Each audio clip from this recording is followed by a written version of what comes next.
আপনারা হয়তো অনেকেই জানেন যে এখন 10 দিন ধরে দিগম্বর জৈন সম্প্রদায়ের 10 লক্ষণ উৎসব চলছে। আমরা বলি 10 লক্ষণ মহাপর্ব।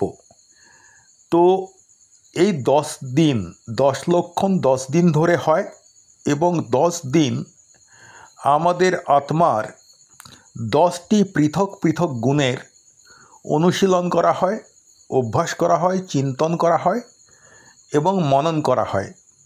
তো আজকে 10 লক্ষণ উৎসবের তৃতীয় দিন। প্রথম দিনের বিষয় ছিল উত্তম ক্ষমা, দ্বিতীয় দিনের বিষয় ছিল উত্তম মার্দব, আর আজকে তৃতীয় দিনের যে বিষয় সেটা হচ্ছে উত্তম আর্যব। এখানে উত্তম মানে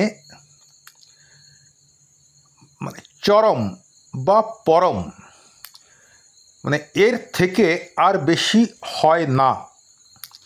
আর আর্যব মানে আর্যব শব্দটা এসেছে ঋজু শব্দের সঙ্গে স্ন প্রত্যয় যোগ করে, ঋজুযুক্ত স্ন সমান আর্যব। আমরা জানি ঋজু মানে সোজা, ঋজু মানে সরল। তো উত্তম আর্যব কাকে বলবো? তো উত্তম মানে তো আগেই বললাম যে সবচাইতে একেবারে চরমতম। আর আর্যব মানে কি? এটা একটা সংস্কৃত শ্লোক রয়েছে, আর্যবং ভাব সম্পত্তির নির্মল নাটকার্যবম মনোবাক্কায়যুক্তং তদার্যবং পরিকীর্তিতম। অর্থাৎ আর্যব হল অন্তঃকরণের পবিত্রতা, নির্মলতা এবং স্বচ্ছতা, যেটা যে কোনো রকমের ভণ্ডামি, ছলনা, কপটতা এবং প্রতারণা থেকে মুক্ত। এখানে একটা বিষয় আমাদেরকে মাথায় রাখার দরকার আছে যে এই যে অন্তঃকরণের পবিত্রতা, নির্মলতা, স্বচ্ছতা, এর বহিঃপ্রকাশ ঘটবে কিন্তু আমাদের মন, বাক্য এবং শরীর তিনটি মাধ্যমেই। অর্থাৎ আমরা বাংলায় যাকে বলি কায় মন বাক্যে। তো যখন এই আমাদের পবিত্রতা, নির্মলতা, স্বচ্ছতা মনের, অন্তঃকরণের যখন কায় মনোবাক্যে প্রকাশিত হয়, তাকেই আমরা বলি প্রকৃত আর্যব। তো আর্যব শব্দটা আর্যব, কিন্তু বাংলায় এবং হিন্দিতে আমরা জানি অধিকাংশ ক্ষেত্রেই অন্তিম অকারের উচ্চারণ হয় না। যেমন উত্তম না বলে বলছি উত্তম, সেরকম আর্যব এটাই হওয়া উচিত, কিন্তু আমাদের বাংলায় এটা হয়ে যায় আর্যব। তো এই যে উত্তম আর্যব আজকের যে ধর্ম, এটা আমি প্রথমে একটা সংস্কৃত শ্লোকও পড়লাম, কিন্তু প্রাকৃত ভাষাতেও এই সম্বন্ধে লেখা আছে। আমি প্রচুর লেখা আছে, আমি একটা মাত্র এখান থেকে উদ্ধৃত করছি। যাহা নথি মায়া বিনয়া তাহা অরিজ্যবং বুত্তং। আশা করি বুঝতে পারছেন, অরিজ্যবং এটা আর্যব শব্দটাকে মেনশন করতে চাইছে। মানে আর্যব যেটা সংস্কৃত, সেটা প্রাকৃত ভাষায় হয়ে যাচ্ছে অরিজ্যব। তো যাহা নথি মায়া বিনয়া তাহা অরিজ্যবং বুত্তং যেন সমন হই তববি ন বঞ্চে অন্যং। অর্থাৎ যেখানে মায়া বা প্রতারণা এবং কপটতা নেই, সেখানেই আর্যব বর্তমান। যে ব্যক্তি সত্যিকারের সাধু বা শ্রমণ, সে নিজে সংযত থাকে এবং অন্যকে প্রতারিত করে না। এই যে প্রাকৃত গাথা, এটায় সাধু বা শ্রমণের কথা উল্লেখ করা হয়েছে, কিন্তু আমরা যারা শ্রাবক, আমাদের জন্যেও এই 10 লক্ষণ যে ধর্ম রয়েছে, এই 10টা ধর্ম আমাদের জন্যেও পালনীয়। কিন্তু আমরা যারা গৃহস্থ মানুষ, শ্রাবক শ্রাবিকা, আমাদের পক্ষে প্রতিদিন প্রতিটি মুহূর্তে এই ক্ষমা, মার্দব, আর্জব, শৌচ, সন্তোষ ইত্যাদি যে 10টা লক্ষণ আছে, 10টা ধর্ম আছে, এই 10টা প্রতিটা মুহূর্তে আমরা পালন করতে পারি না। তো সেই জন্যে আমাদের 10 লক্ষণ পর্বের 10টা দিন, এক একটা দিন ঠিক করা হয়েছে এক একটা ধর্মের অনুশীলনের জন্যে, যাতে আমরা আরও 1 বছরের জন্যে নিজেদেরকে রিচার্জ করে নিতে পারি। অর্থাৎ আমাদের জীবনে যতটা সম্ভব আমরা এগুলো প্রয়োগ করতে পারি। তো উত্তম আর্যব ধর্ম, এটা শুনে মনে হচ্ছে একটা গুণ। আমিও বললাম যে 10টা ধর্ম বা 10টা গুণের চর্চা করি আমরা, যাতে পরবর্তীকালে আমাদের জীবন চর্যায় সেটা লাগাতে পারি। মানে আজ থেকেই আমরা শুরু করব, এরকম আর কি। প্রত্যেক বছরই এই দিনটায় হয়। তো এটা শুধুমাত্র একটা নৈতিক গুণ নয়। আমরা জৈন যারা আছি, আমরা আত্মার পরিশুদ্ধির উপরে জোর দিই। আমরা বিশ্বাস করি যে আত্মা কর্মরজ দ্বারা আবৃত হয়ে যাওয়ার কারণে আমাদেরকে বারবার এই জন্ম মৃত্যু চক্রে ফিরে আসতে হয়। সে আত্মাকে যদি পরিপূর্ণরূপে আমরা শুদ্ধ করতে পারি, আত্মা তখন পরমাত্মা হয়ে যায় এবং আমাদেরকে আর জন্ম মৃত্যু চক্রে ফিরে আসতে হয় না। আমরা সিদ্ধি লাভ করে সিদ্ধ হয়ে আমরা অনন্ত সুখ, অনন্ত ঐশ্বর্য ইত্যাদি ভোগ করব। একেবারে লোকের উপরে, লোকাগ্রভাগে, মানে বিশ্বজগতের অগ্রভাগে সিদ্ধশিলায় আমরা অনন্তকাল ধরে অবস্থান করব। তো এই আত্মার পরিশুদ্ধির একটা অন্যতম উপায় হচ্ছে এই আর্যব ধর্ম।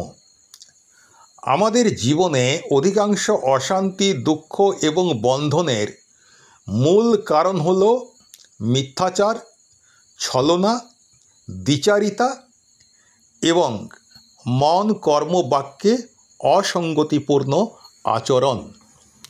আমরা নিজেকে তো আয়নার সামনে দাঁড় করাতে আমরা পারি না, কিন্তু অন্যকে দেখে আমরা বুঝতে পারি।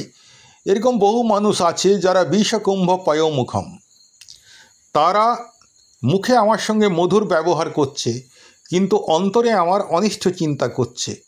এই যে মুখে এক আর মনে এক, তো মুখে এক, বাক্যে মানে কার্যে আরেক, এই অসঙ্গতি, এটা কিন্তু আমাদের মধ্যে আছে, আমরা স্বীকার করি আর নাই করি।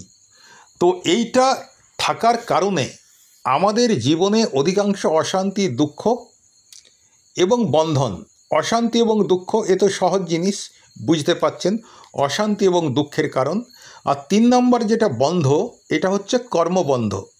অর্থাৎ আমাকে এই জন্ম, জরা, মৃত্যু এই চক্রে বেঁধে রাখে, আমার আত্মাকে মুক্তি পেতে দেয় না। তো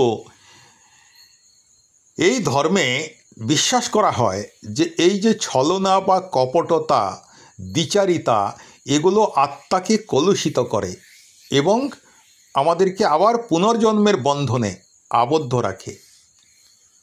কিন্তু যদি আমরা উত্তম আর্যব এই ধর্মটা, এই গুণটার যদি চর্চা করি, তাহলে আমরা নিজের মধ্যে যে সত্য এবং বিশ্বাস, তার ভিতটা মজবুত করতে পারব। ফলে আত্মাকে নির্মল করার পথে আমরা অনেক দূর এগিয়ে যেতে পারব। তো একটু আগে যেমনটা বললাম যে উত্তম আর্যব ধর্ম আমাদেরকে 3 ভাবে পালন করতে হবে, কায়, মন, বাক্যে। অর্থাৎ কায় মানে দেহ, আর মন এবং বাক্য। সেই জন্য বলা হচ্ছে উত্তম আর্যব ধর্মের 3টি স্তম্ভ। 1 হচ্ছে মন, 2 হচ্ছে বচন, আর 3 হচ্ছে কায়া। তো জৈন ধর্মে আমাদের উত্তম আর্যব, এই যে এটা কেবলমাত্র একটা বাহ্যিক আচরণ নয়, এটা অন্তর্নিহিত চেতনার বিশুদ্ধতা। উত্তম আর্যব ধর্ম আমি যদি আন্তরিকভাবে পালন করি, আমার জীবনের প্রতিটি পদক্ষেপে যদি আমি এটাকে অনুসরণ করার চেষ্টা করি, তাহলে ধীরে ধীরে ধীরে ধীরে আমার যে চৈতন্য, আমার যে চেতনা, সেটা অনেক বেশি বিশুদ্ধ হতে থাকবে। আর এই বিশুদ্ধি, এটি 3টি স্তরের মধ্যে দিয়ে বিকশিত হয়। কি কি 3টি স্তর? যেহেতু 3টি স্তম্ভ বলল, মন, বাক্য আর শরীর, তো এই বিশুদ্ধিরও 3টে স্তর।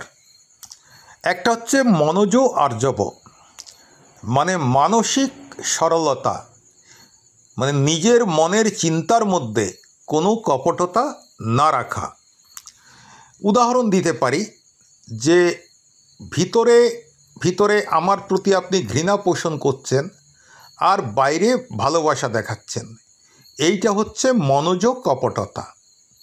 এটা মনে জন্মায়, এইটা মানসিক ক্রিয়া প্রতিক্রিয়া। আর এটা যদি না থাকে আপনার মধ্যে, তাহলে আমরা ধরে নিতে পারবো আপনার মনোজ আর্জবের বিকাশ ঘটেছে। এরপর হচ্ছে বাচিক আর্জব, অর্থাৎ বচন বা বাক্যের মধ্যে সরলতা নিয়ে আসা, কথার মধ্যে কোনো কপটতা না রাখা। আমার কথায় বার্তায় যেটা প্রকাশ পাবে সেটা হবে সত্য এবং সাদামাটা, সহজ সরল, কোনো ঘোরানো পেঁচানো নয়। এর মধ্যে কোনো রকম ছলনা থাকবে না, কোনো রকম মায়াচার থাকবে না, কোনো রকম কপটতা থাকবে না। একদম স্ট্রেট ফরওয়ার্ডনেস যেটাকে বলা হয়, সত্য এবং সাদামাটা প্রকাশ ঘটবে। তো এর উদাহরণ হিসেবে কি বলা হচ্ছে না, অন্যকে বিভ্রান্ত করতে বা স্বার্থসিদ্ধির জন্যে আমরা অনেক সময় মিথ্যা কথা বলি। তো এই যে মিথ্যাটা, এটা কিন্তু বাচিক আর্জবের বিরোধী। আমার কথার মধ্যে এটা থাকা চলবে না। আমরা কখনোই মিথ্যা কথা বা বিভ্রান্তিকর কথাবার্তা আমরা বলবো না। তবে বুঝবো যে হ্যাঁ, আমার মধ্যে বাচিক আর্জব গুণের বিকাশ ঘটেছে। তাহলে মনোজ বা মানসিক আর্জব, দ্বিতীয় বাচিক আর্জব, এবং তৃতীয় হচ্ছে কায়িক আর্জব। কায়িক আর্জবটা কি না, আমার যে কায়া অর্থাৎ শরীর, সেই শরীরের যে কার্যকলাপ অর্থাৎ শারীরিক কার্যকলাপের মধ্যে কোনো কপটতা না থাকা। যেমন আমরা দান করি অনেক সময়, তো আজকাল সোশ্যাল মিডিয়ার দৌলতে বোঝাই যায় না যে যিনি দান করছেন তিনি দাতা নাকি বিজ্ঞাপন দাতা। অনেক সময় দেখা যায় একটি কম্বল বিতরণ করছেন, পাবেন একজন মানুষ, সেই একজন মানুষ কম্বলটা গ্রহণ করছেন, আর 4জন মানুষ সেই কম্বলটা ধরে তাকে দান করছেন, এবং তার ছবি তুলে সোশ্যাল মিডিয়ায় সেটা প্রকাশ করা হচ্ছে কি না আমরা কত দান করছি। এই যে এই দানটা, হ্যাঁ নিঃসন্দেহে একটা লোক তো উপকৃত হচ্ছেই একটা কম্বল পেয়ে, কিন্তু এ আপনাকে কোনো পুণ্য এনে দেবে না। কারণ আপনি এই দান বা সেবা যেটা করছেন, এটা কৃত্রিমভাবে করছেন, এটা লোক দেখানোর জন্যে করছেন, এটি নাম কামানোর জন্যে করছেন। এটিকে বলা হয় দেহগত কপটতা। শুনতে হয়তো অনেকের খারাপ লাগবে, কিন্তু আমাদের জৈন সমাজে এরকম প্রচুর ধনী ব্যক্তি আছেন যারা ধর্মের জন্য দান করেন, কিন্তু তার শর্ত রেখে দেন যে আমার নামে একটা বড় মার্বেল ফলক বসাতে হবে, আমার নামে, আমার বাবার নামে, কিংবা আমার মায়ের নামে, অথবা আমি অনুষ্ঠানের এতটা খরচা দেবো, তো তার জন্যে আমার একটা বড় ব্যানার আমার নামে সেখানে টাঙিয়ে দিতে হবে। তো আমি মনে করি এগুলো বাস্তবিক প্রয়োজন আছে, কারণ এই ধরনের মানুষ না থাকলে আজকের দিনে, আজকে যা পরিস্থিতি, তাতে ধর্মকর্মে একটু অভাব দেখা যাবে পয়সার, কিন্তু এটা যিনি করছেন তিনি কিন্তু কোনো মতেই 1 পয়সারও পুণ্য অর্জন করতে পারছেন না, কারণ তার উদ্দেশ্যটা হচ্ছে নাম কামানো। তো এখানে ইনি যে কায়িক কাজটা করলেন, এটার মধ্যে কপটতা রয়েছে। সেই জন্যে উনি কায়িক আর্জব এই গুণের অধিকারী এটা বলা যাবে না। একটা কথা আছে যে ভালো কাজ যখন করব আমি, ডান হাতে কাজ করব বাঁ হাত পর্যন্ত যেমন না জানতে পারে। এরকম মানুষ বিরল নয় যারা বহু ভালো ভালো কাজে তারা কিন্তু গুপ্ত দান হিসেবে অনেক টাকা পয়সা দান করেন। যদি বলতে হয় যে সত্যিকারের কায়িক আর্জব আমরা তাদের মধ্যেই দেখতে পাই।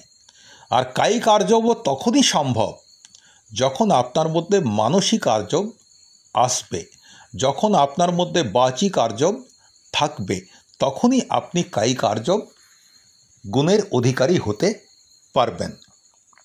তো আধুনিক সমাজে আজকের দিনে উত্তম আর্জব ধর্ম কিন্তু ভীষণভাবে প্রাসঙ্গিক। আমাদের জীবনচর্যার মধ্যে এটা অন্তর্ভুক্ত করা দরকার। কারণ আমরা আজকের যে সমাজটা দেখছি, সে আধুনিক সমাজে প্রতিনিয়ত মানুষ কপটতা, মিথ্যা ও প্রতারণার ফাঁদে আটকে পড়ে। এটা তো আপনারা আজকে প্রায় শতকরা 90 জন মানুষ এ ভুক্তভোগী। বিশেষ করে টেলিফোন কল করে বিভিন্নভাবে নিজের একটা ছদ্ম পরিচয় দিয়ে আমি ব্যাংক থেকে বলছি, বা আমি সিআইডি থেকে বলছি, বা আমি এই জায়গা থেকে বলছি, আপনার এটিএম কার্ডটা বন্ধ হয়ে যাবে, আপনি এটিএম নাম্বারটা দিন, আপনি পিন নাম্বারটা দিন, এই সব করে টোরে আপনাকে ভুলিয়ে ভালিয়ে আপনার পিন নাম্বার নিয়ে নেওয়ার পর কিছুক্ষণের মধ্যেই দেখবেন যে আপনার টাকা গায়েব। অনেক সময় ভুল কথা বলে ওটিপি, আপনার অমুক ডকুমেন্টটা আপডেট করতে হবে, একটা ওটিপি যাবে আপনার কাছে, আপনি সেই ওটিপিটা আমাদেরকে জানাবেন। ওটিপি জানানো সঙ্গে সঙ্গেই আপনার ব্যাংকের খাতা থেকে একটা মোটা অঙ্কের টাকা চলে গেল। তো এটা যারা করে, তো এরা তো কপটতা করে, প্রতারণা করে, আর আমরা সেই প্রতারণার ফাঁদে আটকে পড়ি।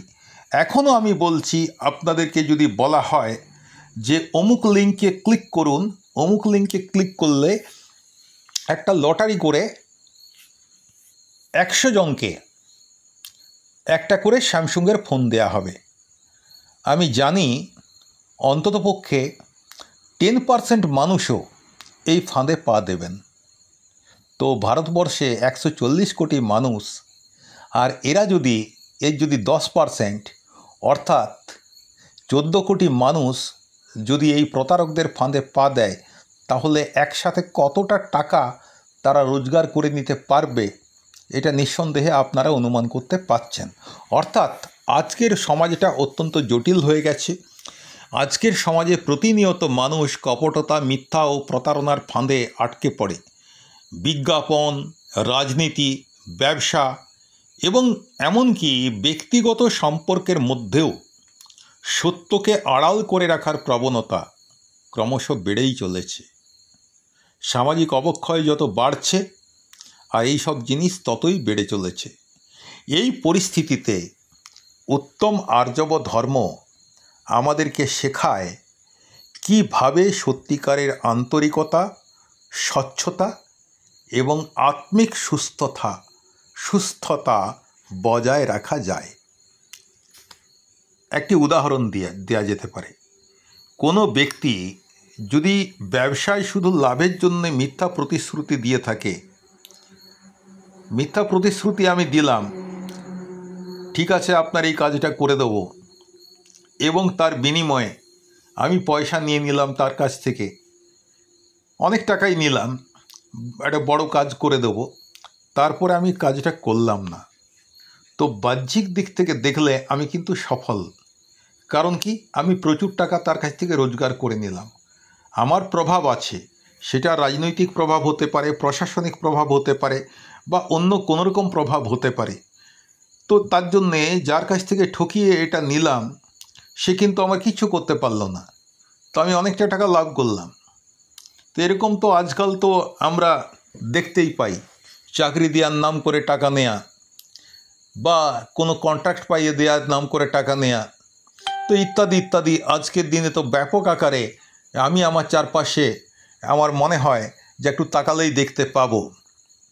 তো সেক্ষেত্রে বলতেই হয় যেরা বাহ্যিকভাবে সফল, আপাতভাবে সফল, কিন্তু হলে কি হবে, আভ্যন্তরীণভাবে তার আত্মা কিন্তু কলুষিত হয় এবং তার এই কাজের ফলে যে পাপ কর্মের বন্ধ হয় সেই কর্মবন্ধই তাকে কিন্তু পতনের দিকে নিয়ে যাবে। এই কর্মই ভবিষ্যতে তার বন্ধনের কারণ হয়। এই যে প্রতারণা করে আমরা যে রোজগার করি, যদি আমরা করি তাহলে তার ফলটা কিন্তু আমি জীবিত কালের মধ্যেই দেখতে পাবো। আমি কোটি কোটি টাকা রোজগার করলাম আর বান্ধবীর ঘরে রেখে দিলাম। আমি একটা সমাজে অত্যন্ত সম্মানের জায়গায় ছিলাম, হয়তো দেখা যাবে কালকে আমাকে জেলখানায় গড়াগড়ি দিতে হচ্ছে। অথবা আমি প্রচুর টাকা রোজগার করলাম আর দেখলাম কি আমার ছেলে সেই টাকা নিয়ে মদ, গাঁজা ইত্যাদি নেশা করে সে ফুর্তি করছে এবং আলটিমেটলি সে মানুষ হলো না, একটি ক্রিমিনালে পরিণত হলো। এই জিনিস কিন্তু একদম বাস্তবেই দেখা গেছে এবং দেখা যায়। অতএব আমাদের উত্তম আর্যব ধর্মের পালন করতে হবে নিজের আত্মাকে বাঁচানোর জন্য এবং আমরা যাদেরকে ভালোবাসি তাদের আত্মাকেও রক্ষা করার জন্য। অর্থাৎ উত্তম আর্যব ধর্ম আমি নিজে পালন করব, আমি অন্যকেও পালন করতে উৎসাহিত করব। আমাদের জৈন দর্শন অনুযায়ী আত্মা কিন্তু চিরন্তন, এটা হিন্দু দর্শনেও আছে। নৈনং ছিন্দন্তি শস্ত্রাণি নৈনং দহতি পাবক ন চৈনং ক্লেদয়ন তাপ ন শোষয়তি মারুতঃ। এটা কোথায় বলা আছে? এটা শ্রীমদ্ ভগবদ্গীতায় বলা আছে। তো জৈন দর্শন, হিন্দু দর্শন, আমাদের ভারতীয় যে দর্শন রয়েছে সেই দর্শন অনুযায়ী আত্মা হচ্ছে চিরন্তন। কিন্তু সমস্যাটা কোথায়? যে চিরন্তন মানে শুদ্ধ বুদ্ধ মুক্ত আত্মা এবং সে শাশ্বত সনাতন চিরন্তন। কিন্তু সমস্যাটা হচ্ছে কি, এই যে অজ্ঞানতা, রাগ, মায়া, লোভ প্রভৃতির দ্বারা এই যে নিত্য নিরঞ্জন যে আত্মা সে কিন্তু সংসারের চক্রে আবদ্ধ হয়ে পড়ে। আমরা আর্যব ধর্ম পালনের মাধ্যমে আমাদের সেই আত্মাকে কপটতা এবং দ্বিচারিতা থেকে মুক্ত করতে পারি। ফলে আমাদের আত্মা তার স্বরূপ অর্থাৎ অনন্ত জ্ঞান, অনন্ত দর্শন এবং অনন্ত চারিত্র্যের অধিকারী হয়। আমার আত্মার মধ্যে জ্ঞান, দর্শন এবং চারিত্র্যের বিকাশ ঘটে। তাই বলা হয় কপটতা হচ্ছে এক ধরনের কষায় যা আত্মার অন্ধকার ও জড়তার কারণ। উত্তম আর্যব চর্চা করলে আমরা আমাদের আত্মা এই আবরণ ভেদ করে তার পরম মুক্তির পথে এগিয়ে যেতে পারে। এই কারণেই আমরা উত্তম আর্যব ধর্ম পালন করব। কিন্তু কিভাবে করব? আমাকে তো একটা রাস্তা দেখাতে হবে। তো সেই রাস্তাও জৈন শাস্ত্রে দেখানো হয়েছে। উত্তম আর্যব চর্চার উপায় হচ্ছে চারটে। এক নম্বর হচ্ছে আত্মসমীক্ষা। একটু আগে আমি বললাম না যে আমরা তো নিজেদেরকে আয়নার সামনে দাঁড় করাতে পারি না, আমরা অন্যকে দেখে বুঝতে পারি। কিন্তু এখানে বলা হচ্ছে না, নিজেকেই আয়নার সামনে দাঁড় করাতে হবে। প্রতিদিন নিজের চিন্তা, নিজের কথা এবং নিজের কাজ পর্যালোচনা করা উচিত। আমি সন্ধেবেলায় ঘুমানোর আগে বিছানায় শুয়ে আমি চিন্তা করব আজকে সারাদিন আমি কি ভেবেছিলাম, এর মধ্যে কোন কোন চিন্তাগুলো সুচিন্তা ছিল, কোন কোন চিন্তাগুলো কুচিন্তা ছিল। এই যে কুচিন্তা যেগুলো রয়েছে এগুলো আমি চেষ্টা করব যাতে আগামীকাল আর না হয়। আমি সারাদিনে কত কথা বলেছি, তার মধ্যে কুবাক্য কতগুলো বলেছি, কতগুলো হিতকারী বাক্য বলেছি, এসব আমাকে চিন্তা করতে হবে এবং যেগুলো অপবাক্য সেগুলো আমি বর্জন করব। তো এরকম চিন্তাভাবনা করার দরকার আছে। আর আমি যে কাজ করেছি সারা দিনে যা যা কাজ করেছি তার মধ্যে কোন কোন কাজগুলো সুকর্ম, কোন কোন কাজগুলো কুকর্ম, কোন কোন কাজ আমার আত্মাকে উন্নতির দিকে নিয়ে যায়, কোন কোন কাজ আমার আত্মাকে পতনের দিকে নিয়ে যায়, কোন কোন কাজ করলে আমি সত্যিকারের শান্তি অনুভব করেছি, আর কোন কোন কাজ করার পর আমি মনের মধ্যে গ্লানি অনুভব করেছি, এটা সমীক্ষা করতে হয়। 2 নম্বর হচ্ছে যে সত্য ভাষণ, মিথ্যা না বলার সংকল্প গ্রহণ। আমি মিথ্যা কথা বলবো না এবং কঠিন পরিস্থিতিতেও সত্য কথা বলার সাহস রাখা। আজকে এই জিনিসটার খুব অভাব। আমরা কিন্তু রাজা উলঙ্গ দেখেও আমরা হাততালি দিচ্ছি। তো আমাদের আজকে এই সাহসটা প্রয়োজন, যে সাহসটা সেই কবিতার ছোট্ট ছেলেটা দেখিয়েছিল, রাজা তোর কাপড় কোথায়। এটা শুধু রাজার ক্ষেত্রে নয়, এটা জীবনের সর্বক্ষেত্রেই। এবং আমি আমার নিজেকেও এই সত্য কথাটা বলার সাহস দেখাবো যে আমিও যদি কোনো ভুল করি, আমার মধ্যে এই সাহসটা থাকা দরকার যে হ্যাঁ আমি ভুল করেছি। এটা স্বীকার করার সাহসটা প্রয়োজন আছে। অন্য কেউ যদি, অন্য কারো কাজ যদি আমার ভালো না লাগে, এটা সবার সামনেই, মানে তার সামনেই স্পষ্ট করে বলার মতো সাহস থাকা দরকার। আর যদি কারো কাজ ভালো লেগে থাকে, সেটাও সবার সামনে একদম স্পষ্ট সত্য করে বলার সাহস দরকার আছে। অর্থাৎ উত্তম আর্জব চর্চার প্রথম উপায়টা যদি হয় আত্মসমীক্ষা, দ্বিতীয় স্তম্ভ হচ্ছে আমার সত্য ভাষণের সাহস রাখা। আর 3 নম্বর হচ্ছে সহজ জীবনযাপন, বিলাসিতা এবং জটিলতাহীন এক জীবনধারা গঠন। দেখুন, বিলাসিতা বা লাক্সারি আমাদের জীবনের অপরিহার্য অঙ্গ নয়। আমরা যেরকম রোজগার করি সৎ পথে, সেই অনুযায়ী জীবনযাপন করাটাই স্বাভাবিকতা এবং সমাজ সেটাই প্রত্যাশা করে। কিন্তু আমরা তাতে সন্তুষ্ট না থেকে নিজেদের জীবনকে বিলাস ব্যসনে ভরিয়ে তুলতে চাই, আর তার ফলে আমাকে অবৈধভাবে অর্থ রোজগার করতে হয়। ফলে আমার জীবনধারাটা কিন্তু অনেক জটিল হয়ে যায়। আজকে মানে খুব ফ্র্যাঙ্কলি বলছি যে যারা আজকে টাকা দিয়ে চাকরি পেয়েছিল এবং শেষ পর্যন্ত আদালতের বিচারে যাদের চাকরি গেল, আপনারা একটু বলুন তো, তারা কি এখন আদৌ শান্তিতে আছে? তারা বেঁচে মরে আছে। এখন তাদের জন্যে আমাদের মনের মধ্যে সহানুভূতি হয়, এমনই অবস্থা। তো এইটার জন্যে দায়ী কে? দায়ী হচ্ছে সে নিজে। কারণ তার যা স্থিতি, সেই অনুযায়ী সে তার জীবনযাত্রাটা পরিচালনা না করে সে কি চেয়েছিল? সে অনেক বেশি কিছু পেতে চেয়েছিল, লাক্সারি চেয়েছিল। তো সেই জন্যে সে অসৎ পথে গেছিল। এবং আজকে আমরা খুব সহজেই বুঝতে পাচ্ছি, দেখতে পাচ্ছি আশেপাশে যে এদের জীবনটা কিন্তু একেবারে শেষ হয়ে গেল। আর উল্টো দিকেও যদি বলি যে যারা টাকাটা নিয়েছিল তারা কি সুখে আছে? তারা কি ভালো আছে? প্রতিনিয়ত তাদেরকে দুশ্চিন্তা তাড়া করে বেড়াচ্ছে। এই বোধহয় আমাকে সিবিআই ধরে ফেলল, এই বোধহয় আমাকে ইডি ধরে ফেলল।